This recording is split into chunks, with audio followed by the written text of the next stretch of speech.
Hello everyone, কেমন আছো? আশা করি সবাই খুব ভালো আছো। কয়েকদিন ঠান্ডা লাগার কারণে আমি ঠিকমতো ভিডিও দিতে পারিনি। তো এটা হচ্ছে সরস্বতী পুজোর দিনের রাত্রের ভিডিও। তা সেদিন ছিল আমাদের একটা বিয়ের ইনভিটেশন, তো তার জন্যই তাড়াতাড়ি রেডি হয়ে গিয়েছি। ভেবেছিলাম ভিডিও করব, তবে টাইমের অভাবে আর আমি সেভাবে ভিডিও করতে পারিনি। তো কেমন লাগছে অবশ্যই জানিও। আর আজকে সিম্পলের মধ্যেই লুকটা রেখেছি, আজ দেবপ্রিয়ার বিয়ে। তো তাই আমরা সবাই মিলে চলে যাচ্ছিলাম। আর এই যে আমার হাজব্যান্ড, ও আজকে ব্লেজারটা পরেছিল, আর আমি আমার পুরোনো একটা শাড়ি পরেছিলাম।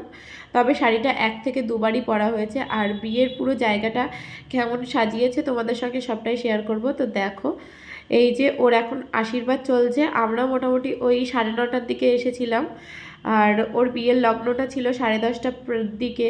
তো তার আগে আশীর্বাদ চলছিল, তারপরে আমরা একটু ফটো সেশন করে নিচ্ছিলাম। তো কেমন লাগছে অবশ্যই জানিও। আর ওর না খুব অল্প বয়সেই বিয়েটা হচ্ছে। তারপরে আমরা স্টার্টারে চলে গিয়েছিলাম। তো এখানে ছিল ক্রিসপি চিলি একটা সস দিয়ে, বেশ ভালো আইটেমটা, আমার খুব ভালো লেগেছে। আর এখানে লোকজন বেশ কম হয়ে গেছে যেহেতু রাত্রে বিয়ে ছিল। এবার ওকে নিয়ে যাওয়ার পালা, তখন প্রায় 10:30 বেজে গেছে। তো ওকে নিয়ে যাওয়ার জন্য ওকে পান ধরতে বলেছে। আর ও দেখো কতটা নার্ভাস হয়ে যাচ্ছে, কথায় কথায় ওর হাত পা শুধু কাঁপছে, কারণ ওকে সবাই মিলে চাগিয়ে নিয়ে যাচ্ছে আর ও ভয়তে ওরকমটাই করছে। লাস্টে প্রথমে তো 4 জন মিলেই নিয়ে ঘুরছিল, তবে লাস্টে আরও 2 জনকে অ্যাড করতে হয়েছে, মানে আমার বড় গিয়ে লাস্টে অ্যাড হয়েছে, কারণ না হলে ওকে নিয়ে চলাটা যাচ্ছিল না। আর এই 7 পাকে ঘোরানোটা যে কি ডিফিকাল্ট ব্যাপার। তো দেখো ওদের অবস্থাটা দেখলেই তোমরা বুঝতে পারবে। তো আমরা পুরোটা বিয়ে অ্যাটেন্ড করতে পারিনি, যতটুকু ছিলাম আমরা ততটুকুই মানে তোমাদের সঙ্গে শেয়ার করছি। তো 7 পাকটা ঘোরার পরেই আমরা চলে গিয়েছিলাম খেতে, এবং ওদের তার মধ্যেই মালা বদল হচ্ছিল। এই ভিডিওগুলো খুব ছোট ছোট করেই আমি তুলেছি। তো শুভ দৃষ্টির পরে ওদের যে রিচুয়ালসগুলো থাকে সেগুলোই হচ্ছিল।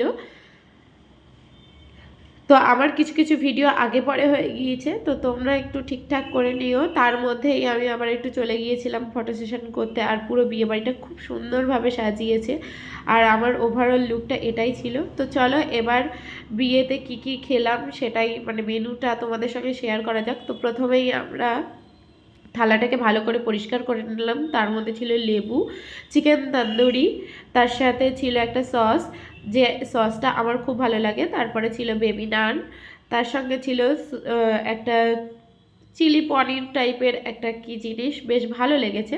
তো তারপরে ছিল ভেটকির পাতুরি, যেটা আমার বিভৎস ভালো লেগেছে।